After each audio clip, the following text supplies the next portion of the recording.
লোকসভা নির্বাচনের অন্তিম দফায় উত্তপ্ত দমদম লোকসভা কেন্দ্র, অব্যাহত নির্বাচনী সন্ত্রাস। অভিযোগ, শাসক দলের মদতপুষ্ট দুষ্কৃতীদের দৌরাত্ম্যে একাধিক বুথে বিশৃঙ্খলার পরিবেশ। দুষ্কৃতী হামলার কবলে একাধিক বাম কর্মী সমর্থক। কোথাও বাম কর্মীর বাড়িতে আগ্নেয়াস্ত্র দেখিয়ে প্রাণনাশের হুমকি, আবার কোথাও সিপিএম ক্যাম্প অফিস ভাঙচুরের অভিযোগ খোদ শাসক দলের বিরুদ্ধে। দমদম লোকসভা কেন্দ্রের মুরাগাছা এলাকায় সিপিএম এজেন্ট মৃত্যুঞ্জয় কুড়িকে প্রাণনাশের হুমকি। অস্ত্র নিয়ে বাম কর্মী ও তার পরিবারের ওপর চড়াও হওয়ার অভিযোগ তৃণমূলের জেলা পরিষদের এক প্রার্থী ও তার দলবলের বিরুদ্ধে। দুষ্কৃতী হামলা জেরে আতঙ্কিত মৃত্যুঞ্জয় কুড়ির পরিবার। পরিস্থিতি সরেজমিনে খতিয়ে দেখতে ঘটনাস্থলে উপস্থিত সিপিএম প্রার্থী সুজন চক্রবর্তী। গোটা ঘটনা কমিশনে জানানোর আশ্বাস প্রার্থীর, পাশাপাশি শাসক দলের বিরুদ্ধেও ক্ষোভ উগরে দিলেন সুজন চক্রবর্তী।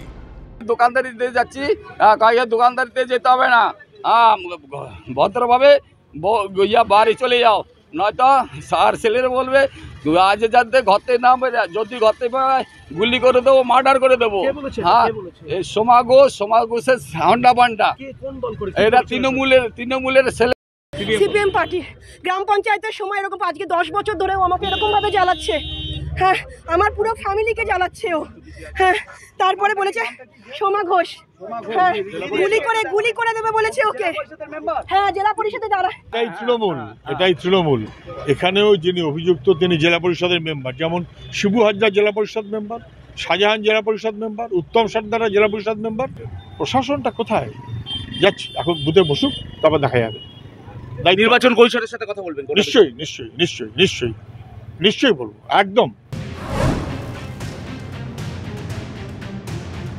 বাড়ি বাড়ি গিয়ে বিরোধী শিবিরের কর্মী সদস্যদের হুমকি, মারধরের ছবি বদলায়নি দমদম লোকসভার 279 থেকে 285 নম্বর বুথেও। সাত সকালে 31 নম্বর ওয়ার্ডে সিপিএম কর্মীকে বাড়ির সামনেই আগ্নেয়াস্ত্র দেখিয়ে ভোটের কাজে অংশগ্রহণের বাধা দেওয়ার অভিযোগ তৃণমূল আশ্রিত দুষ্কৃতীদের বিরুদ্ধে। ভোর তখন 4:30, আমি বাড়ির বাইরে যখন বেরোই তখন একটা বাইকে 3 জন, তারা সম্পূর্ণ মদ্যপ অবস্থায়, সাথে মেশিন। আমাকে সে জিজ্ঞাসা করে আপনি কি এজেন্ট হচ্ছেন?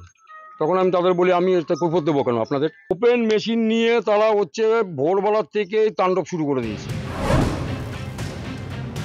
দক্ষিণ দমদমের 11 নম্বর ওয়ার্ডে বাম কর্মীদের হুমকি, মারধরের অভিযোগ খোদ স্থানীয় কাউন্সিলরের বিরুদ্ধে।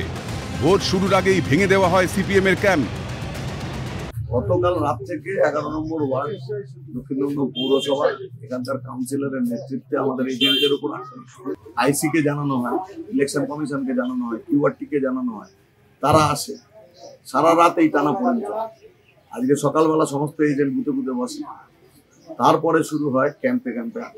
আমাকে গতকাল অর্থাৎ 31/5/2024 তারিখ রাত্রেবেলা 11টার সময় মিন্ময় দাস হুগলাই 11 নম্বর ওয়ার্ডের কাউন্সিলর আমার বাড়িতে এসে আমার বাড়িতে অস্ত্রের গালিগালাজ, আমার বাবা মা তুলে গালিগালাজ। এখানে বসতে দেয়নি, আমাদের তো বসতে দেয়নি।